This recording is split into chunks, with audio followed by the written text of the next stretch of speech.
welcome to Quo Status number 2. This is the freeform version, season 2 of Status Quo. Season 2. Yeah, season 2, your favorite, local podcast. I don't know why I called it that. Starring Mars Vindicator and Queasy Crayfish. I'm Queasy Crayfish. Oh, and I'm Mars Vindicator. Okay. Well, in this episode, we're gonna keep it, freeform, like I said. And I have some topics here. I don't even want to introduce these topics, though. I just want to go down the line here. I'm ready. So, yeah. Surprise. Well, number one, I have to do this because this just dropped today. This is Monday, and we had a big reveal through, I believe it was through IGN, that they had, the exclusive sneak preview at the new Sonic movie poster. Did you see this, Mars Vindicator? Oh, yeah, Of course I saw you did, because I sent it to you. I sure did. Yeah, I mean, what were your initial thoughts when you saw this picture? What's the best way to describe this? It's funny because I'm actually drinking out of a brand new Sonic the Hedgehog tea mug. I don't drink coffee, so it's a tea mug. It's very nice. It has old Sonic on it. It's specifically kind of like that Sonic CD-ish anime Sonic. And it looks pretty cool, and it's got rings on it. And that's the kind of Sonic that I like. You know what I'm saying? That's the kind of Sonic I try to keep around. And if it's not that Sonic, then I'll deal with the Adventure and Adventure 2 Sonic. But this Sonic had fur, right? And he had like arms. I mean, they always have arms, but like his arms also had the fur on it, which we know that Sonic's arms his arms are bare, right? But his legs are blue, but it's just like that, flat blue. And most importantly, he had shoelaces. Okay, he had shoe laces on his shoes. Now, I mean, I don't know if that was what the first thing because when you responded to me, you talked about the fur, right? But I just was 100% put off by the shoelaces. That's just that's not what Sonic has. I feel like he's extremely known for the stripes on his shoes. Even when they changed the shoes to those weirdo grinding shoes in Adventure 2, he still had the stripes. Shoes. Yeah, exactly. Right. Yeah, exactly. So, I mean, I thought it was ridiculous. I thought it was stupid looking. I was not very interested in it. I don't really want to see a trailer. Also because I feel like didn't it say something about like a superhero or like hero or something? And I just feel like a new, I forget what it says. A new speed of hero or something like that. Yeah, something terrible. It's like they're trying to make him like he's one of those, or he's one of the hero characters, like you got Marvels and you got your DCs and the Transformers and your cinematic universe. Yeah, exactly. The Ninja Turtles and like Sonic he's not that, I mean, at least when I did the Mario movie, they had these like, Italian actors and it was like 90s funny, but this just looks stupid. But also I just want to say too that like, I just really didn't even care. I thought it was stupid, but it was like I was just like at this point, like, I'm just like since 1994, Sonic has been a different thing. Yeah, a bad thing for the most part. Well, I mean, I saw it. I did see the shoes first. That was the first thing that caught my eye, but I kind of like averted my gaze immediately. So that's why I didn't really comment on it, because I honestly I can't even picture them, because like I just saw it and I was like, they have laces, they look really small and weird, and I just looked away and I didn't want anything else to do with those shoes. So that was kind of why I didn't comment on the shoes. But I mean, yeah, first of all, let me just say that I'm not, because the counter argument to this is, oh, you just don't like things that are new. You don't like redesign. I like redesigns. I have nothing against redesigns. In fact, I'll even go out on a limb and I'll say this. I'm probably one of the very, very few people that actually liked the Sonic Boom redesigns. And not all of them. I didn't really like Knuckles. I thought they made Knuckles look ridiculous, but I thought the other characters looked pretty good. And I didn't even mind the blue arms, that they gave Sonic in that game, and the athletic tape and all that stuff. I thought he looked cool. So I was down with that, And also, I might also be in the minority on this, but I prefer Sonic's like post Dreamcast design to his classic design. I think he looks way cooler in his modern design. So from my perspective, it's like you already have two acceptable designs here. You got the Sonic Boom design, and you have his modern design that they've been using since 1999 basically. And what do? You just decide to not go with either of those and completely redesign the character again in this bizarre like he has like a human looking body, and his head looks, Sonic has a big head. It's just in his regular design, but like this just makes it look even worse for some reason. And just the fuzziness, and like it looks like his eyes are like poking out and stuff like that. I just have no idea. Like who could, even in silhouette, you can just look at that and be like, man, that doesn't look good. Like who approved this and thought this was a good redesign, and this is something that, like, who was sitting there? Because they released this today, so someone must have been sitting there like, only a few more hours till we reveal the new poster. Someone who works on the movie or whatever, getting all excited. Like, how are you going to be getting excited about? Like, if I was working on that poster, the only thing I could be feeling was like dread and just knowing that everyone's going to hate this. Like, I don't know who could be so delusional as to think that was like, oh yeah, people are going to love to see this. Like, we're going to needlessly change everything about the character's look, even he's like one of the most iconic looking video game characters, Like, right. You don't just... Well, and the other question is, too, because I read somewhere that, like, apparently Sega was not fully pleased by this design, and which leads me to believe that maybe there just won't be a terrible tie-in game, which is okay with me. But, like, like Sega doesn't like the redesign. Like, why did they have like no oversight on this? Like, why they just, are they so poor at business that they just like, oh, we'll just sell you the license and with no strings attached, and we don't care if you turn Sonic into a pink camel, right. Or something like just give us the money. That's it. Like, are you that ridiculous that you're not even gonna approve the design? And furthermore, the guy was saying like, oh, we had to do this to the guy who worked on the movie. Like, we had to do this to make it Sonic fit with the real world or whatever. When like we've seen Sonic in the cinema before, like modern Sonic. We've seen him in like Wreck-It Ralph. We've seen him. There was a Progressive commercial with Sonic in it. Like he's been in movies and TV and stuff before. Like, this is not new. So just the idea that like, oh, we gotta completely redesign the character, just ridiculous, terrible. My jaw dropped, and I don't think it picked up all day. It was just like, I cannot believe that. I'm hoping this is like next level trolling or something.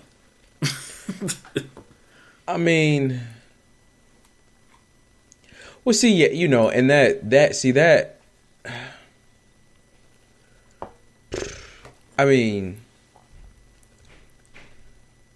like, we know that there's not going to be, like, unfortunately, this isn't, this wasn't the trolling. It's just not trolling,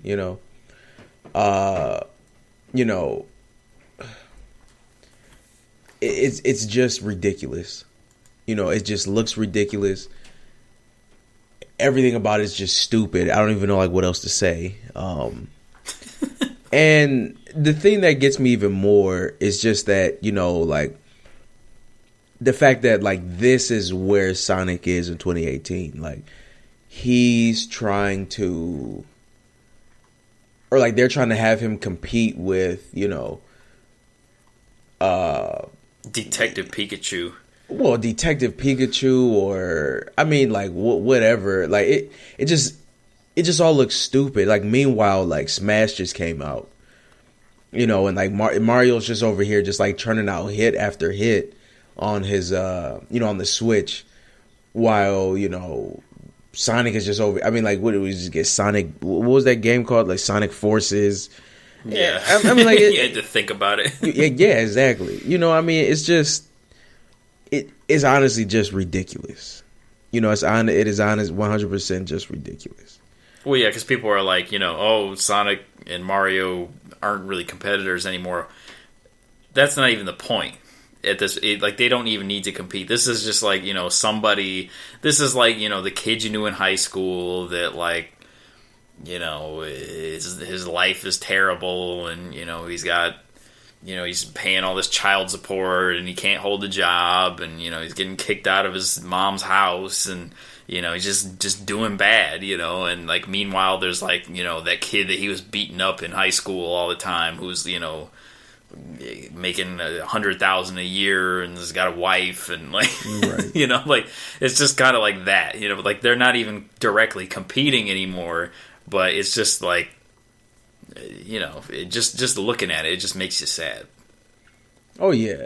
I mean, it's just 100% just ridiculous at this point. Yeah. And yeah, like it's kind of one of those things where it's like, yeah, like I can't even like go anywhere else or say any, like it's all just dumb. Yeah, oh man, I am intrigued though to see like a teaser trailer or something, just to see how. I want to see the full design just to see how bad it is, because I know it's going to be atrocious, and I mean, I don't think I will be seeing the movie, but I mean, that's neither here nor there. Let's talk about another recent reveal. That's the Mortal Kombat 11 trailer. Oh, and that came out just a few days prior to seeing this wonderful Sonic poster. Mortal Kombat trailer. Now, we already kind of discussed this a little bit, but without giving too much of that away, just what were your initial reactions to seeing this trailer?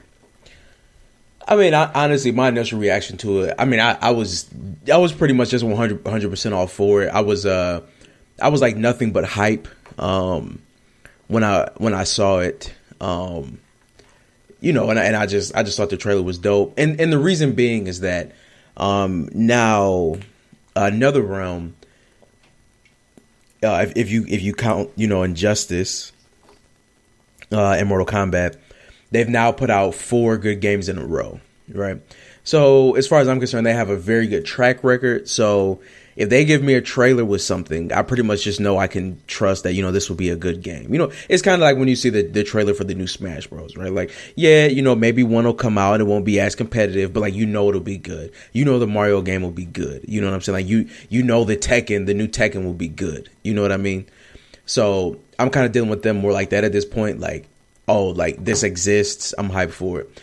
Now, I did like when I was like, wow, they put 21 Savage on the trailer. Like, I was surprised, right? I noticed that, and that's like what everyone has been talking about. That's like everybody's one of a lot of people's least favorite things about the trailer. I wasn't like necessarily like a fan of him being on it, and I wouldn't have put him on there. I definitely prefer like Mortal Kombat 1, 2 type music. Even 3 is cool. But I mean, I don't. That won't be the soundtrack for the game. Maybe not the best choice for the trailer, but I mean, it's gonna be a dope game. So I'm not gonna. I mean, I could get upset about that. Now, of course, there are other things about it as well. Which again, just like the last game, like I know, like the Mortal Kombat 10 definitely has some problems, right? Has some things I don't like. A lot of the horror characters, sometimes maybe more of a focus on, this kind of action-oriented story, and like, with Western characters versus like the Asian influence, yada, yada, yada. And so that seemed like it may have been apparent in the trailer as well, right? Like, maybe it'll be more focused on gore, and maybe it'll be all about bro stuff, bro shit, but there's a good chance that it won't be. And even if it's there, it'll probably still be a strong game under it, right? So that was pretty much what I took from the trailer. Yeah, I mean, for me, I didn't like this trailer, and it was not because I think the game. Like, I'm with you. I think the game is going to be good. I mean, it's like I trust Ed Boon, and at this point, like it'll be good. And I'm not even that upset about like no in-game footage, because it's like this is kind of their thing where they show a teaser that's a cinematic teaser. Especially with Mortal Kombat. I think they did that with 9 and with X, where, they show a cinematic teaser. And then, I mean, they even showed, like, the date when they're going to reveal, the in-game stuff. And so that wasn't even, like, a big deal to me. But, yeah, I thought the music was... It was, I mean, not only ill-fitting, because, I mean, you've had, Whoa. I was watching the Mortal Kombat 10 one, sorry. I mean, you've had Dan, Toasty Forden doing the music for basically, I think pretty much all of the Mortal Kombat games. Perhaps with the exception of X, and of course X had pretty bad music. I mean, not bad; it was just like forgettable music. Right. And so, I mean, when you have this kind of legacy where, like, most all of your games have had really good music, and then you choose to match your trailer with this song, which I don't know who this Savage dude is. I'd never even heard of him. I mean, I don't want to hate on him too bad, because it's like, I mean, he got his song on on the teaser trailer for probably one of the most anticipated games of 2019.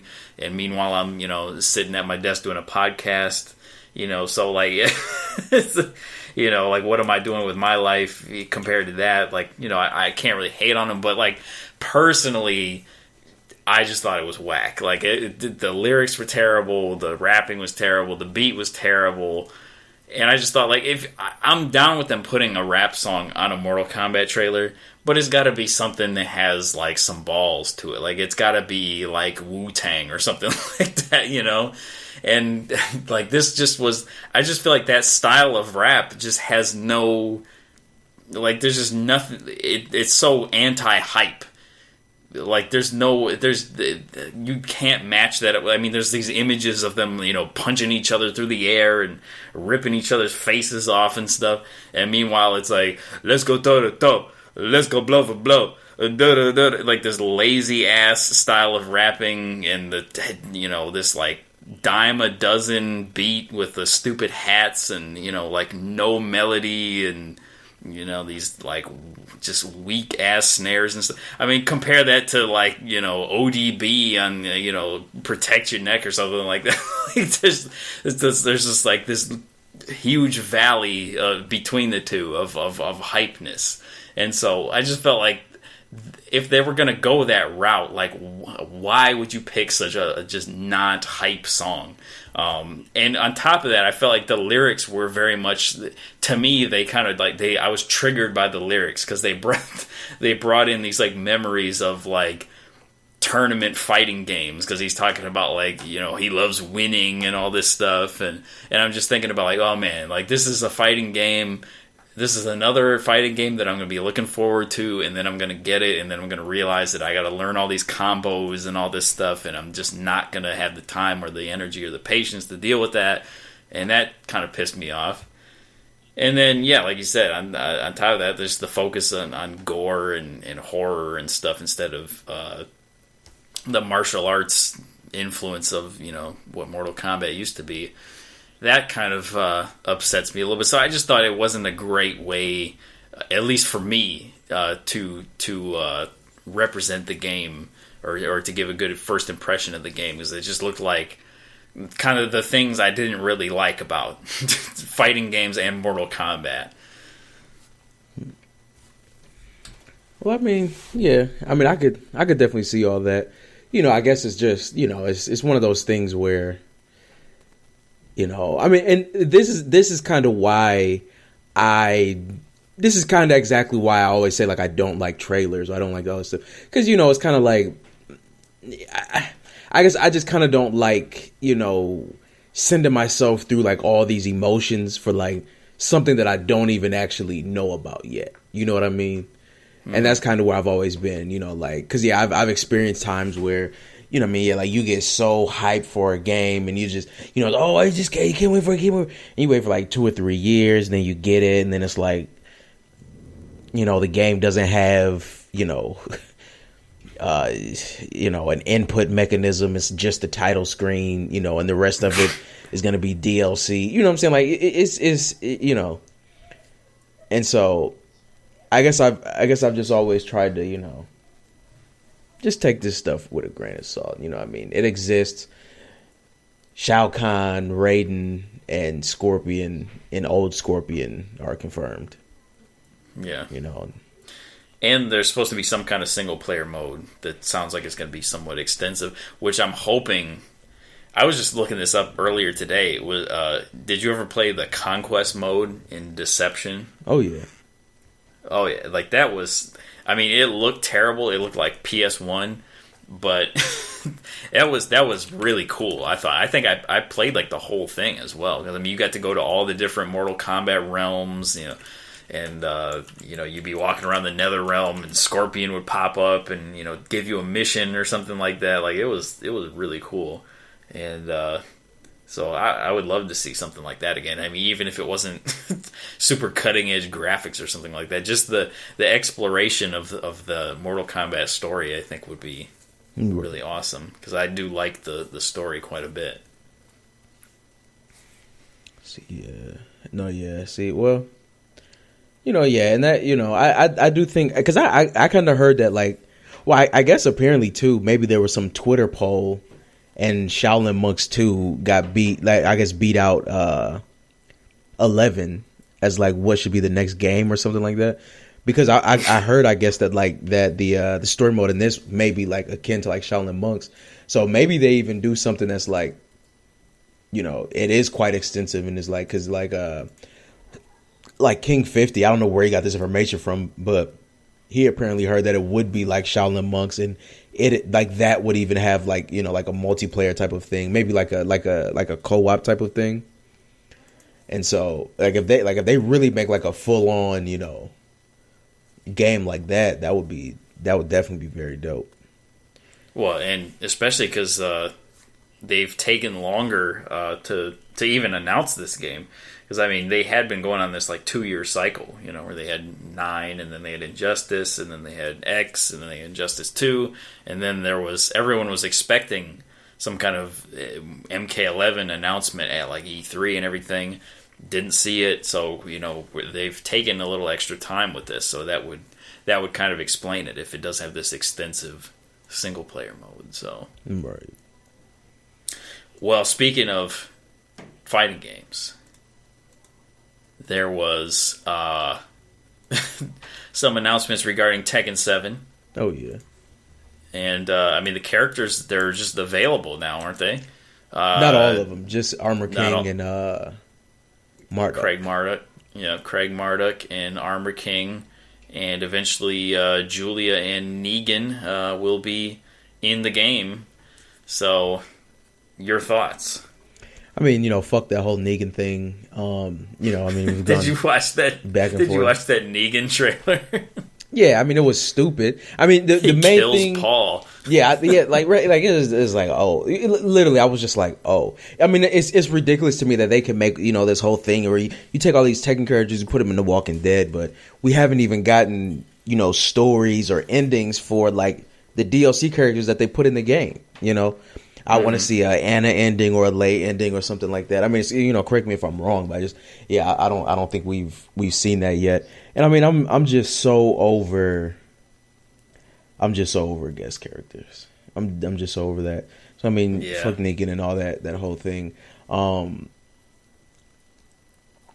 really do like what they're doing in Smash Bros. And I might touch on that later. But in terms of Tekken, fuck that guest character is trash. But I mean, Marduk, Armor King, Julia, Anna, Lei. like they could not have done a better job with giving us the characters that we wanted. You know what I'm saying? Like they could not have done a better job. They literally picked out the 5 most important people who weren't in this game and put them in this game, right? So, I mean, I have pretty much nothing to say. And it's cool too because, you know, I mean, we had JC in Tag 2, but we hadn't had like, you know, we hadn't seen Julia, like an updated model of Julia in almost like 10 years, right? Mm-hmm. So, I mean, you know, for the most part. So it's cool to like see her new design and how they've, you know, made her look, you know, post Tekken 6. So, yeah, I mean, it looks dope. I mean, yeah, and, you know, Margaret has the beard, you know, brought back Armor King. I mean, yeah, like it just doesn't get any better than that. Yeah, I was actually just thinking about how I really like, I think almost all of like the new costumes that they made for Tekken 7. Right. Like I think they're all pretty good. I mean, some of them are, you know, because like Asuka like always had kind of that like, she had like, you know, her trademark like that blue, you know, like romper thing or whatever she was wearing, and it was like that was, you know, her costume. But then they gave her like the costume she has in Tekken 7, and like that one is like even more like iconic. I feel like that one's just like an awesome costume, I thought. And then like several other characters was the same way, where it's like you just wouldn't have thought like you could update their look and it'd be that good still. Right. So yeah, I think that, I mean, like Armor King looked awesome. I thought Marduk, like, you know, because they some of the characters they got kind of ridiculous. Like I feel like he had been looking like extremely huge and crazy looking, and they kind of like, I think they made him a little bit smaller, a little more like human size. Right. And I mean, he's still huge, obviously, but like, you know, he looks a little more like plausible. I don't know, and like the beard was just a nice touch. So yeah, they've done a lot of nice stuff. And you know what? I'll even say, I think the guest characters I'm with you on the guest characters in like most games, but I think the guest characters in Tekken 7 have been so outrageous. You know, I mean, like Noctis and Negan. I mean, just to name those two are you know, you never would have expected either of them to be in the game. And like that alone makes it kind of interesting to me. I mean, even though like it doesn't make sense in the context of the story and everything, but still, like I think I like that. Like if you're gonna pick a guest character, pick someone like you really wouldn't expect like that. I think Geese and Akuma do fit quite well though. But yeah, I mean, overall, it's like guest characters kind of. I can only imagine what Mortal Kombat 11 is going to have. So, because yeah, you know, and I mean, yeah, you know, I mean, yeah, too, you know, I mean, I guess I kind of hear what you're saying. I guess for me, I guess just the thing, I guess just what gets me about the whole like Negan thing is like, for one, I mean, The Walking Dead is kind of like dead now, right? Like it's not even, you know, it's not even. On. Well, yeah, it's on, but it's not like it's definitely not at like the I think it's peaked already. They even talk about, you know, like it's, you know, it's losing fans, kind of going down. But then on top of that too, my whole thing was kind of like what I was saying. It was like, you know, it feels like they've skimped a bit on some of the content that they could have given us with like actual Tekken characters. In favor, you know, because yeah, like I mean, like Noctis has his own stage, Geese has his own stage, you know, and they got those characters' music in there, and they, you know, they make all these dope trailers for them. Meanwhile, like Anna has no ending, right? Or like Lei has no ending. Like it like stuff like that is what, you know, it's just what kind of like surprises me. Like, you know, I mean, Street Fighter does some ridiculous stuff too, but what's cool about them is like, you know, when they add those new characters into the game, they add like their story mode section as well, you know? So you get, you know, so they're not just in the game. Because that's kind of the thing. That's kind of the thing I've always not liked about what they would kind of do with guest characters in fighting games is like, you have this core group, you know, because yeah, it's like when we talk about like single player content in a fighting game, you have like this core group of characters. And they don't just appear in the game. They're like a part of the story. You know, like, oh, Jin does this and he talks to Anna. And then Anna, you know, kills Eddie. And Eddie comes back from the dead. And, You know what I'm saying? Like, you know, and all this stuff happens, and then you just tack on this DLC character, and then they're just like there, you know? So it just kind of pisses me off that like people like Julia, people like Anna, people like Lei are just kind of there. Because I mean, by no means, you know, is the Tekken story, you know, you know, I don't know, you know, the Hunger Games or something, but like, you know, they kind of had these like ongoing themes to the endings, and I always enjoyed seeing them every time. It is pretty good. It's a pretty cool story for a fighting game. Well, yeah, and that's exactly what I mean. Like, you know, every time I enjoyed seeing, you know, well, what did Julia do this time? You know, what break in her research does she have this time? But it's like, I probably won't have anything in this one, you know? So I don't know, you know, but meanwhile, like, you know, Negan gets a whole little trailer, you know. Yeah, no, that makes sense. So that's, yeah, because I do like the Tekken story quite a bit, so exactly. I do miss those endings. The endings always had this kind of feel to them where it was like, you know, this like dramatic, important thing, especially like the early ones where like there wasn't even words or anything, you know, it was this like soundless cutscene practically with some music over it. Right. But they just had this like seriousness to them, and you know, and they could tell quite a bit of story in like 30 seconds, you know, and it was and you know, give context to all the fights that you just did. Right. You know, like give you a reason for, if you're an Anna player or something, for, you know, hating Nina or whatever. I mean, like that, or hating Heihachi if you're a Kazuya player. So, you know, I mean, I think that was for sure a big part of fighting games that just has sadly been stripped out of quite a few of them. But right, it's all for the emphasis on competitive play. So, did you want to throw anything in here? I mean, we got lots of time here. Do you want to throw anything about Smash? Oh yeah, Smash is.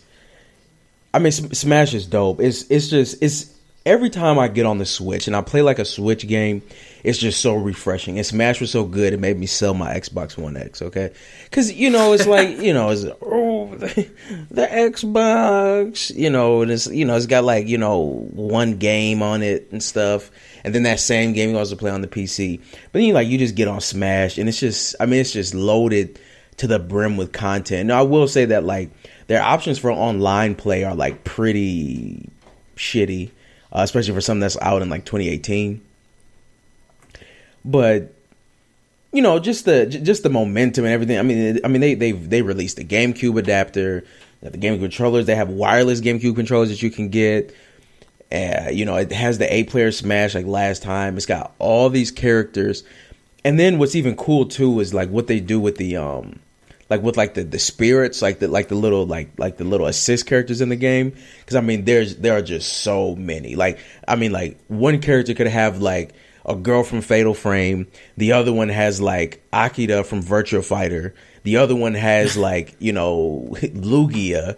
You know, like it's just absurd. You know, it's just got all this stuff going around, and you know, yeah. And I mean, you Smash it. You know, it was like first it was like, oh, like shit, like they put Snake in this and Sonic. You know, but now they're just adding so many other characters from so many franchises. And the next guest character, some people are like upset about it. I mean, I'm kind of like, I'm like biased, but it's Joker from Persona 5.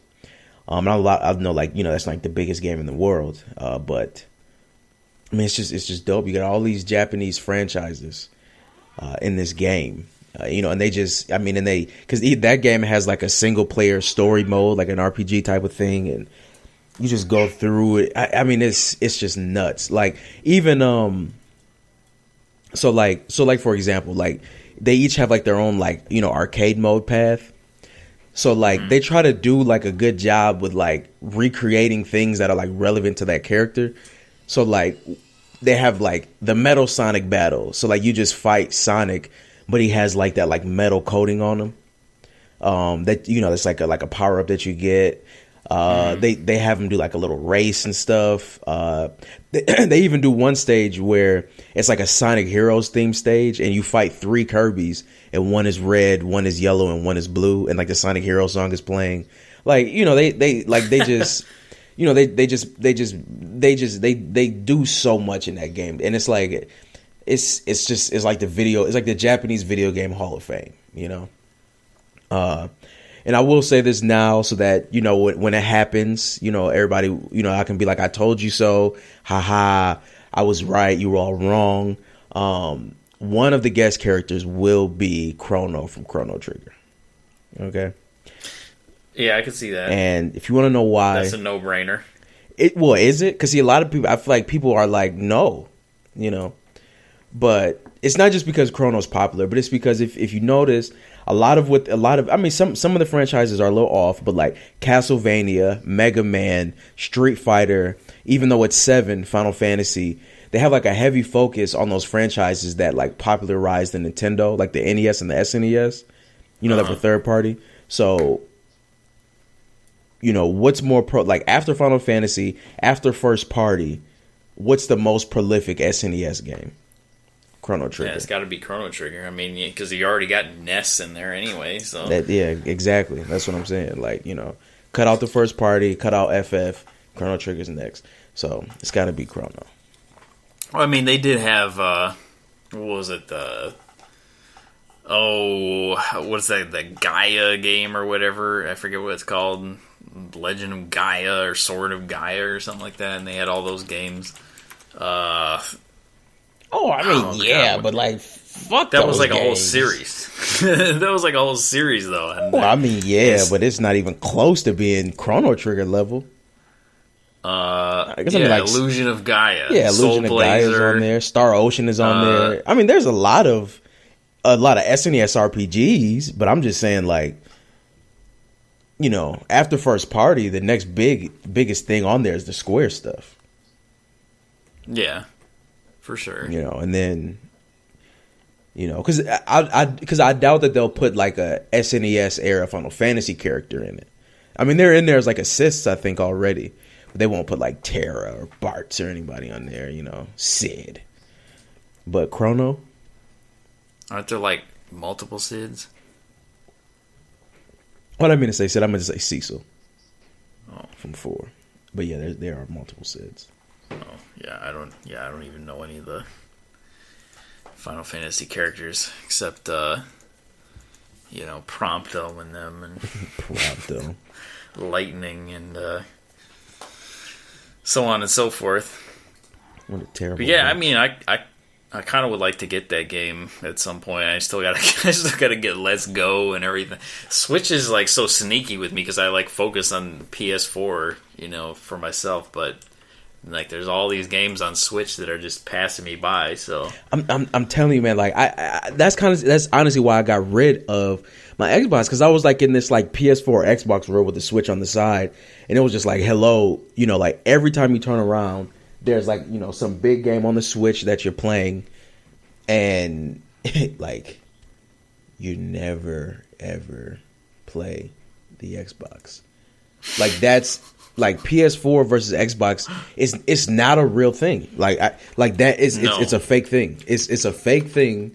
Like, you want to talk about fake news? It's fake news. Am I saying that? Okay, look, like Xbox has a market, right? It has a place. Don't get me wrong, right? Like, you want to play like extremely graphically intensive games, but you don't want to have a PC. You want it to be simple, you know. And you want to play 4K Blu-rays, and you only want to play like big multiplayer games, Xbox is the thing for you.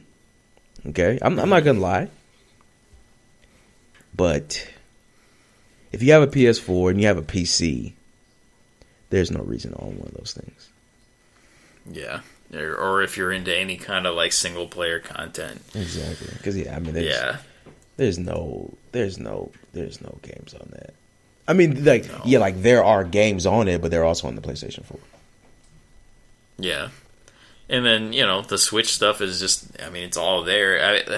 Like I still got to play Octopath. I even want to play like Donkey Kong Tropical Freeze and all all of that stuff at some point too. So I haven't even finished Super Mario Odyssey. Never finished Breath of the Wild. So yeah, I mean the Switch, like I haven't finished anything on there. You know, and I mean, and the Switch is gaining so much traction. It's definitely going to beat out. And I mean, console wars, it's not all about winning. It's not all about winning because I mean, we grew up as Sega fans, so it was never about winning the war. It was just about having the games that you wanted to have, right? And that's kind of always been my point with the Xbox. It's like, not only is it losing the war, it's also not really creating this great platform for these like exclusive experiences. You know, like I don't care if Super Nintendo sold more than the Genesis. There was no Streets of Rage on it. There was no Sonic on it. There was no Shinobi on it. You know what I'm saying? SNES had great games, but it didn't have those. It's not the same for the Xbox. No, I mean, I don't know what people are holding dear to their hearts. That's what I'm saying. As far as Xbox owners at this point. And I'm not saying you can't be a Super Forza player or a Super Gears player. But if you are, just buy a PC. You could like if you have, I mean, man, because I was thinking when I was in the store today, I was like, people actually buy a $500 console and $140 controller with the Elite, 120. Like, man, like if you have, after tax, depending on, I mean, basically just if you have $650 to spend on a game system, buy a computer. Or build one, yeah. Because, I mean, ultimately, and it's just, you can upgrade it, like, the investment is worth it. Yeah, and if you're talking, because if you care about Xbox exclusives that much, they're all on the PC. Yeah, plus, I mean, you got the whole Steam catalog, and, I mean, plus It's just a computer, so, I mean, you can just do what you want. Do what the hell you want. I mean, here's Cuphead right here. Here's Cuphead. I mean, yeah, Queasy, tell me right now an Xbox exclusive that you can't play on PC. That's good. I can't. Well, there it is. I can't. There it is. There isn't one that I'm aware of, at least. Like only Halo 5. Yeah, but I mean, like, you're talking about, like, bottom of the barrel Halo. Exactly. I mean, I might rub people the wrong way, but I mean, in my opinion, like, they only just go downhill from Halo 1. So you get to 5, you're pretty low. Because honestly, the only game I wanted to play on the one that I kept like going back and forth with is a Quantum Break, and I'm just now realizing, that also is on Windows. So yeah. Well, speaking of console wars, and this isn't even, I mean, I guess it does kind of tie into that, but Wipeout. This is just a random topic out of nowhere. But I was talking about, my Black Friday purchases and all that stuff in a few episodes back. One of the games that I got for free due to gift cards and stuff like that was Wipeout Omega Collection. I remember playing Wipeout, on the Sega Saturn years ago. Wipeout XL, and it had Future Sound of London on the soundtrack, and it was pretty sweet. And I was like, okay, I like this futuristic racing game with techno music and all that. That was pretty cool. But then, I never really played them actively. I think I played the one on 64, but other than that, I didn't really get into it. So I got this Omega Collection, and it's just like we were saying, this is just another nail in the coffin for Xbox. Because I mean, you got a game like Wipeout Omega Collection, which is exclusive to the PlayStation, and it's just some remaster of these other racing games that are PlayStation exclusives, and it's crazy how good it is. And I'm so impressed by like the level of detail that they put into this world, where it almost feels like this plausible like simulation of some actual sporting event and sporting league, of this like anti-gravity racing championship or whatever, and there's all these different teams with these different names, and they all have these histories, and Physar, AG Systems, Kyrex, all these different companies and research teams that make these different cars. And if you go on like the Wikipedia, it's like, Physar was founded by so and so in 2038, and blah blah blah blah. Like, it's just so deep, and and it feels like something that could actually exist. And then the racing is so good as well. Like, it's unlike any other racing game, because I always have liked racing games, to some degree, but like this is unlike any racing game that I've played, because usually I feel like usually racing games are somewhat easy, like Gran Turismo and stuff like that. Like, if you follow the line and you brake properly and you don't crash into the walls and stuff like that, like, you can get first place on a lot of races. Wipeout, I cannot get first place. I just can't do it. And it's crazy because like everyone races like so close together. It's not like someone just gets way out in front and that's the race. Like, everyone's like kind of bunched up together, and you're shooting things at each other, and you're changing places, and you're getting boosts, and it gets so hectic and frenetic. And so even though I'm like losing repeatedly, it's just so addictive and fun, and because every race is different, and there's not even that many like tracks or anything, at least so far that I've been playing, but it's just like every race is like a new experience. And so I'm just flabbergasted that like this is some game that's not even really talked about, and it was just some throw-in thing, like, oh, maybe I'll get that since I have some money left over on these gift cards. And it's like, lo and behold, it's some damn good PlayStation exclusive, side racing game that isn't even Gran Turismo. Oh yeah, and I mean, first, just about Wipeout. Yeah, I mean, that's been a dope series. Because these are the games from like the Vita, I think. The Vita and the Vita, the PSP. I don't know. Yeah, the Vita, but also the PS3. And yeah, I mean, because I had those games then. I had it on PS3. Yeah, I mean, it's just dope. It's just extremely dope. Cool scenery, just cool everything. And yeah, I mean, yeah, like, and like you said, it's just another one of those games that just exists on the PlayStation that people ask you, well, why do you like PlayStation so much? Like, it's because of stuff like that. Because I mean, yeah, like, if you even try to extend yourself beyond the big mainstream, there is nothing else on the Xbox, but the PlayStation just has all this other stuff. I mean, even stuff that's really in the mainstream, like Spider-Man and God of War. It's just and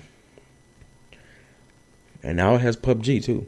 But I mean, it just has such a deep library. And Wipeout is just a classic example of one of those games. And I mean, it's a budget game. Yeah, basically. I mean, it was like $20 or something. Yeah, even when it came out, it was like only $40, I think. Mm-hmm. Because it's like a re-release. Yeah, and like you're getting so much game, and it really reminds me of one of our conversations about the Dreamcast, and we went through like my full Dreamcast collection. And it was like, Sonic Adventure and Seaman and like Namco Museum and all this stuff. And you said like this is the worst list of games, that I've ever heard. Like, not necessarily because it was so bad, but just because like that would be a great list of games among Grand Theft Auto 3 or something like that, and Metal Gear Solid 2.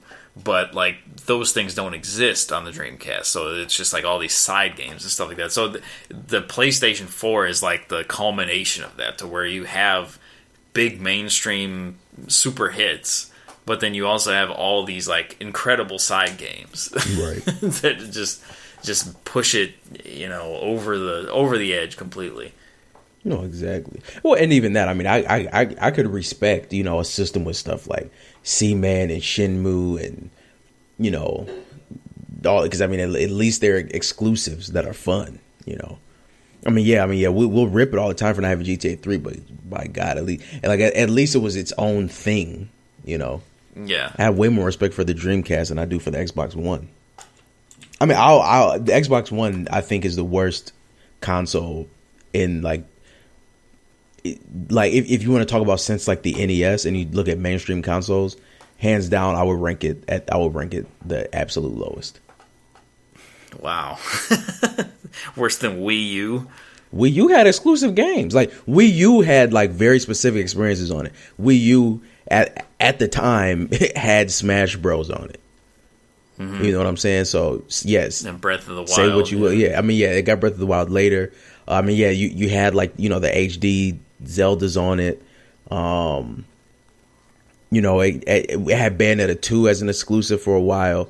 I mean, yeah, I mean, it had like even Super Mario 3D World, like that wasn't like a super main Mario title, but it was like, I mean, yeah, you can have like a full list of Wii U exclusives, not even counting stuff like Breath of the Wild, because that was on the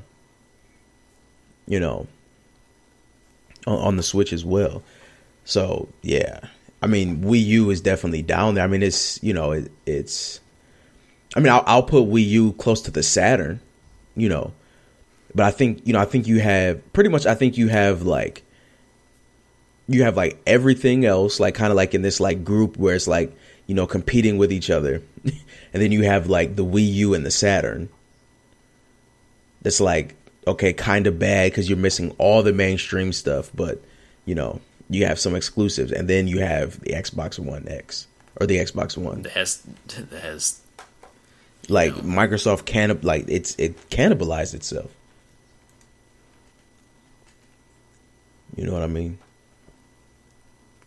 What do you mean? Everything that's on it, you can have on PC. And gaming PCs don't cost that much anymore. Yeah. No, yeah, it's definitely not some like unattainable thing. Yeah, but look, my to a console game. My PC, like I downloaded Forza Horizon 4. Yeah, I was playing it yesterday. Right, that's like the newest game. Now, I'm not gonna say that it can make it look as good as an Xbox One X can, because that may be like getting beyond like what my computer can do. But I bought this computer in 2016 for $800. Right. Plus, it's a computer. That's what I'm saying. So, like that extra $200 is me doing exactly what I'm doing right now on it, which you can't do on an Xbox. Yeah. Yeah, Xbox One is. Now, here's the question: Would you rank it? Where would you rank it in comparison to, the Jaguar and the 3DO and the Car Marty and whatnot? Oh, I mean, I can't even do that. I mean, when you start talking about that, now you're just talking about like systems who have like zero mainstream appeal. At the very least, the Xbox One has mainstream appeal. I would definitely rank it lower than the Neo Geo. I'll tell you that much. Wow. The Neo Geo was a system of exclusives. I mean, some of those games would get ported to other systems, but I mean, it was arcade perfect, and because in a sense, you could kind of look at the concept of the Neo Geo and the One X are like kind of similar. It was like, it's like premium console gaming, right? But then like you have the premium idea, but then you have like two opposite problems. Problem with the Neo Geo was like it only had SNK games on it, basically, which like, like none of them were that good. We don't care how fucking perfect your King of Fighters 95 is. It's not Street Fighter, Whereas the Xbox, on the other hand, is like premium, but like it only has like the regular games, It's like, this is the best way to play Assassin's Creed Odyssey. And it's like, well, or I could play Assassin's Creed Odyssey at like a slightly lower level plus Spider-Man. I'll take that. Yeah, exactly. Or I could spend another $200 and like play Assassin's Creed Odyssey with even better graphics with a computer. you know. So I mean, well, just like, how did this happen to them? I mean, like they were a company that had. I mean, Xbox had exclusives. Xbox had franchises that they tried out, and 360 had timed exclusives and all that stuff, and had this big advantage early on in the seventh generation, and just like, how did this even happen? Well, okay, one thing too that I'd like to mention as well. Okay, take Gears and Forza and Halo out of the equation. What exclusives did the 360 have? Did 360?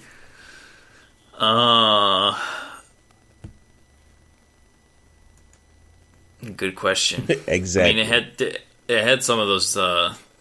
It had like Lost Odyssey and stuff, didn't it? Yeah. So yeah, and it had stuff. Like, you had some Fable games. You had Fable, right? You had PGR, Project Gotham 3 and 4. You had Crackdown. So I mean, it did have some. One thing I did realize was like a lot of the even bigger stuff on the 360 eventually started to kind of you like come over, or because like what the 360 had at first, which I think a lot of people miss over, is like it didn't just have exclusives; it had like entire genres. Like what was absurd to me was like for a while, for about like a good like 2 or so years, the 360 was the only place where there were JRPGs. Like there were pretty much none. I remember like going back and forth, like, should I buy Enchanted Arms on the PS3? Because that was the only thing that was out. Like, it had no JRPGs. So, the PS3 got off to a very, very slow start. But in the end, like, I mean, like, what ended up happening was just that the PS3, which people always forget, like, the PS3 has an entire, like, game market behind it. Like, if you're not, like, in the cool boy Nintendo club, and you're a Japanese developer, you're on the PlayStation.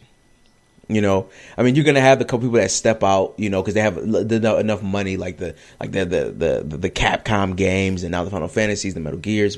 But like, all along, Yakuza was right on the PS3. And that kind of just like slipped under people's ears under their eyes at the time. Like now it's just kind of like, oh, you come pre-order Yakuza at GameStop and you get your extra special edition with the Kazuma Kiryu. He'll slice your finger off. Like now you can get all that stuff. You know what I'm saying? Because now it's kind of like a big series, but people forget like that had been on the PS3. This is exclusive the PS3 had always had. And then and they started off with some shitty exclusives like those Kill Zones and. What was that other one? Unmanned. What was that shit called? Unmanned. Fucked up. Oh, Fall of Man. Resistance. Yeah, Resistance. Fall of Man. Mag. But then. Yeah, they were on this quest to like get the first person. The Halo killer. Exactly. Like, and then they realized like. We don't need that. Yeah. We'll just get Call of Duty. And then, because they still don't have a Halo killer, and they don't even need it like that. Like they got so smart. They were like, we won't kill them. They were just like, we'll let Call of Duty kill it, and then we'll just get behind that.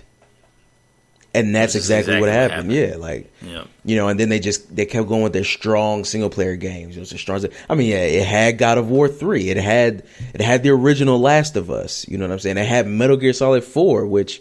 Is neither here nor there, to some extent.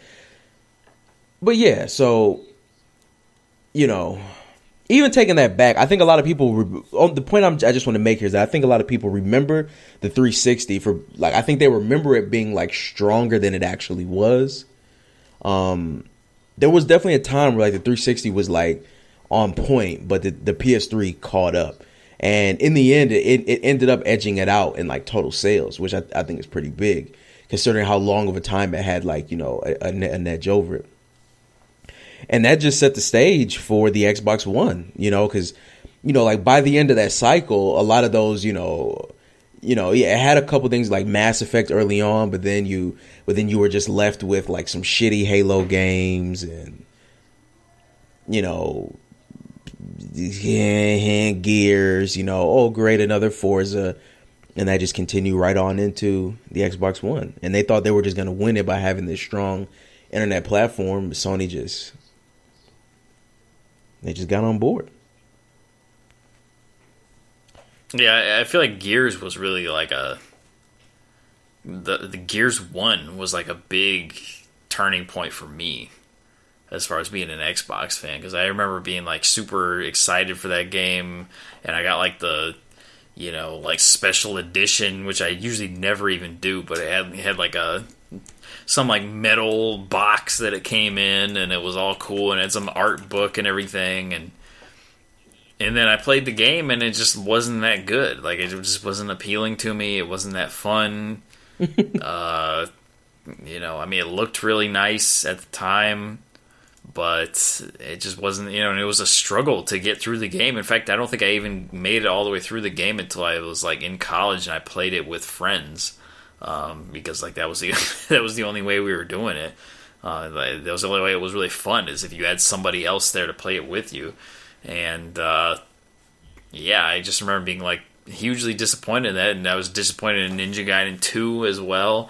I never even played any of the Fable games on 360, so it was just kind of, it was just like a Call of Duty machine, and it did that really well at a time. And it also, it was considered like, like the real players are all on Xbox, all the like right. scrubs are, the losers are on play, PS3 or whatever. But like now, it's like completely flipped around, because like there's like no difference really between Xbox Live and PSN at this point. So exactly. So so you got good shooter players, but then you also have like hands down the better fighting game community. Mm-hmm. And then you got a bunch of dope single player experiences. So it's it's just saddening, and I mean, numbers don't lie. I mean, the Switch sold 3 times as much as the Xbox One, like this last like cycle. Well, it doesn't help too that the Xbox One has 3 different versions on the market. Like, oh no, but that counts all of them together. Yeah, but that's just, I feel like that's detrimental to them anyway. Well, yeah, but the PS3 has 3 different versions as well. 3 different ones? Yeah, technically. How so? Because it has the original one, and then it has like the slim one, and then the Pro. Well, no one even cares about the slim. Yeah, I feel like people just think about PS4 and PS4 Pro. Well, yeah, but the Slim is PS4, because you can't buy the original one anymore. Yeah, So yeah, like that Slim one is just the same way like the S is just the new Xbox. That's you the can't even buy the Xbox One anymore. So it's. Global top sellers. It's right here. Like, it's all right here. It's like it's all right here. Global top sellers: Red Dead Redemption 2, PS4, 4,600,000. Right. Number 2, Red Dead Redemption 2, Xbox One, 1,600,000. Number 3, Bops 3, or excuse me, Bops. Wait, why did they do? That's the dumbest thing I ever saw, and I'm just not realizing that now. Like the 4 in Blops 4 is just like a Roman numeral. Yeah, it's just 4 lines. But it's not even an IV. They typed it out like that. Like, yeah, really? You didn't do that. Yeah, it's dumb. But anyways, it's 797,000 PS4, X1 421,000, and then number 5 is FIFA 19 PS4. Number 6 is Super Mario Party Switch. Assassin's Creed Odyssey, Spider-Man, Soul Calibur, Assassin's Creed and Soul Calibur multi-platform, but this is the PS4 listing. Of course, Spider-Man's exclusive, and then My Hero One's Justice, which may be exclusive. That's like the My Hero Academia stuff, but yeah, all PS4, all PS4. So the only 2 games on the global top seller list from the Xbox One are not only are they multi-plat, but they sold way more and obviously have bigger communities on the PS4, right? Like, it's silly. Yeah, it's pretty bad. It's just silly. If they didn't have a big powerhouse like Microsoft behind them, they'd be long gone at this point. Exactly. And it's in America, in Xbox in Japan. But look, did I ever tell that story on this podcast? What? Where I was at work and some guy who works there was like there with his friend or something like that. Like the one guy who worked there was on his day off or whatever, but he was there like with his friend. And they were talking about Xbox. Uh-huh. And I looked at the dude who was the guy's friend, and I said, "You play Xbox?" And he goes, "Yeah." And I said, "Why?" And he goes, "'Cause I'm an American." And it's just like, what a terrible answer. Yeah, like what? Yeah. So what did? Yeah, I bet you went outside and got in his fucking Toyota Corolla after that. Exactly. Like, shut the hell up. I'm American. Man. Yeah, and all his clothes are made in Taiwan or whatever. Exactly. Yeah, it's like come on. Yeah, and it's not even like that. I mean, in North America, the Switch sold 233,000. Like this this past cycle. PS4 196,000. Xbox One 106,000. Right. So even the PS4 is like almost doing 2 times as much. There were more Vitas sold in Europe than there were Xbox Ones in Japan. Damn. It's just ridiculous. They sold more of a dead platform. That's what I'm saying. I mean, yeah. What? I mean, well, don't even get me started on Japan. I mean, 178 Xbox One sold in Japan, right? 178. Right, 178. But there were 1,851 Vita sold in Japan. So, wow, yeah, 178, less than 200.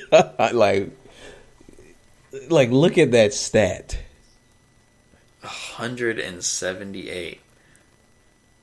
Wow, It's absurd. Well, yeah, because that's not even like, it's not even like, well, it's low, but we still sold, 5,000 or something, I mean, like, that's just like, I mean, like how many do they even ship to Japan at this point? They ship like... That's what I'm saying. That's unbelievable.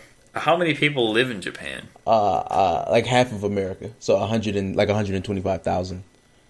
125 million. Wow. Yeah, so and less than 200 of them bought. Look, the total in Japan is only 100,000. What is PS4? 23 million.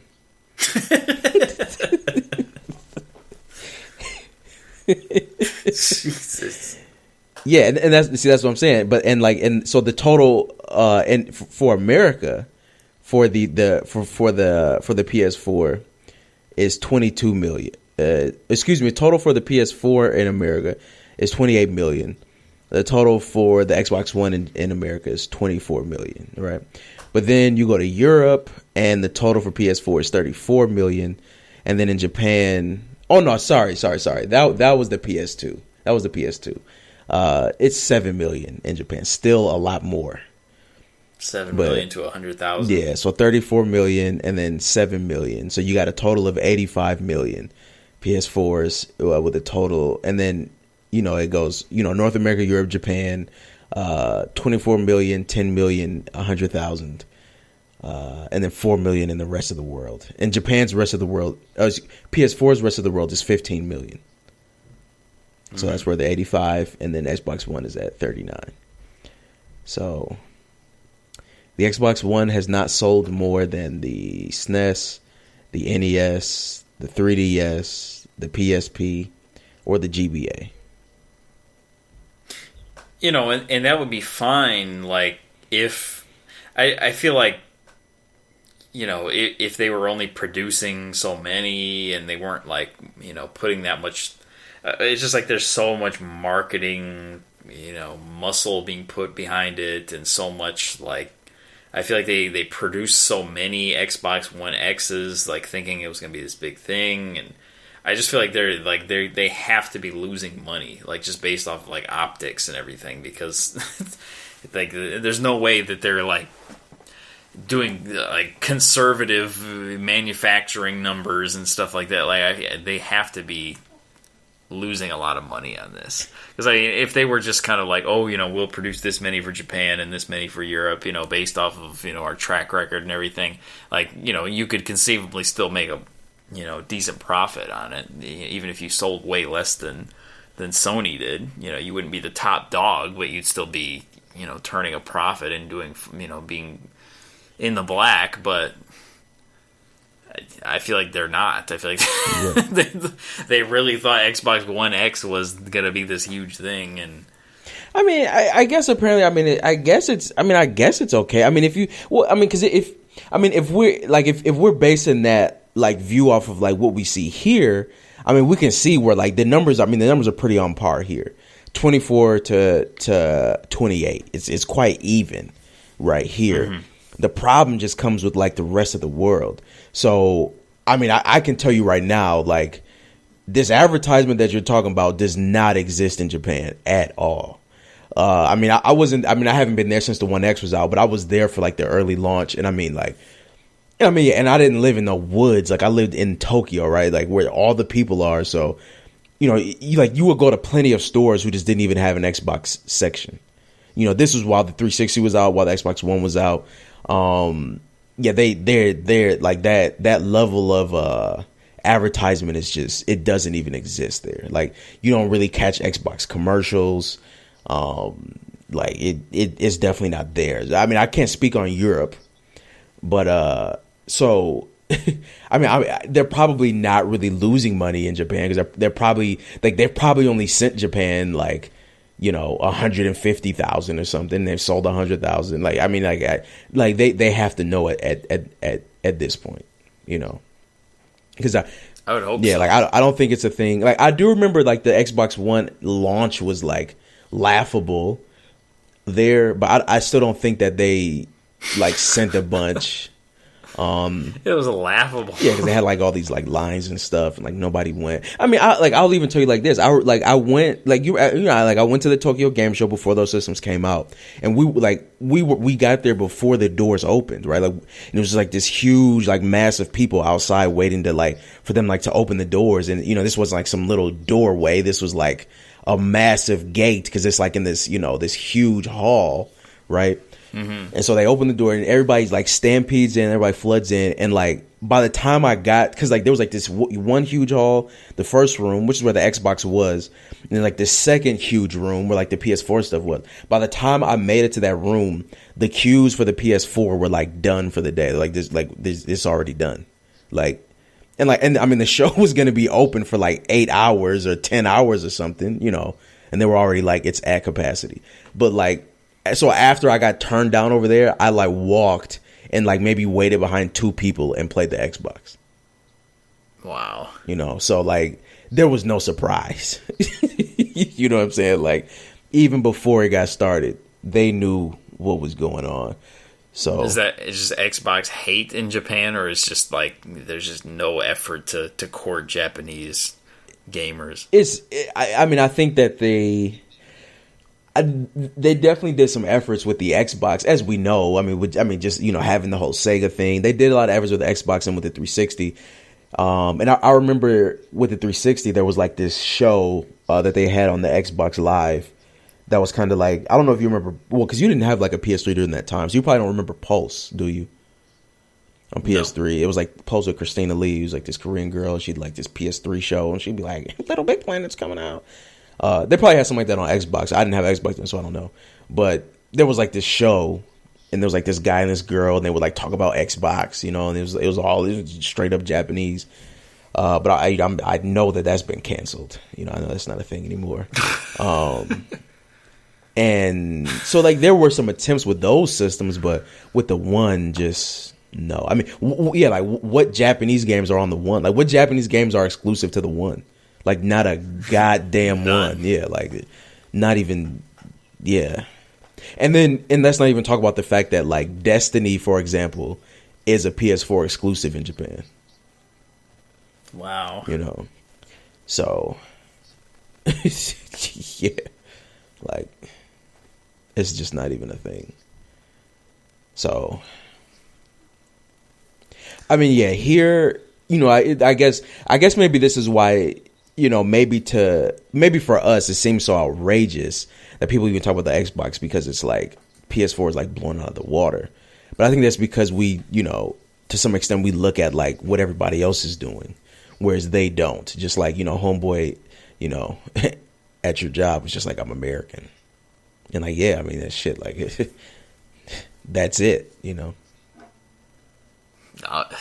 Yeah, I mean, that's an absurd way to look at it anyway, though. It's just like, I'm American, therefore I buy Xbox, you know? Like, I mean, what if the Xbox only had, like, you know, Hannah Montana games on it or something like that? I mean, what would you'd you be playing Hannah Montana. It's American. You'd be playing that because, yeah, I'm American. You know. I don't buy that Sony crap. I don't buy that Japan crap. Probably has a Samsung TV. Well, actually, probably not. Probably has like an Element or some shit. You know. It's like, what an awful reason. Right. Well, I think that'll about do it for quote status number 2. And any last remarks? No, I guess not. You know, all this shit's absurd. Don't beat your wife when you play Fortnite. Did we talk about that? Before we started, yeah. Oh, yeah. Well, there's this Fortnite streamer. He beat his wife. He's a bitch. I just want to put that out there. Ladies and gentlemen, enjoy games.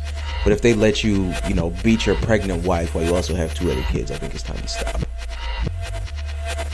You know, if they get you. I mean, yeah. Get you going that hard. He's not a man. Exactly. Don't beat your wife. Just don't do that. Alright, well, this has been Quo Status. My name is Queasy Crayfish.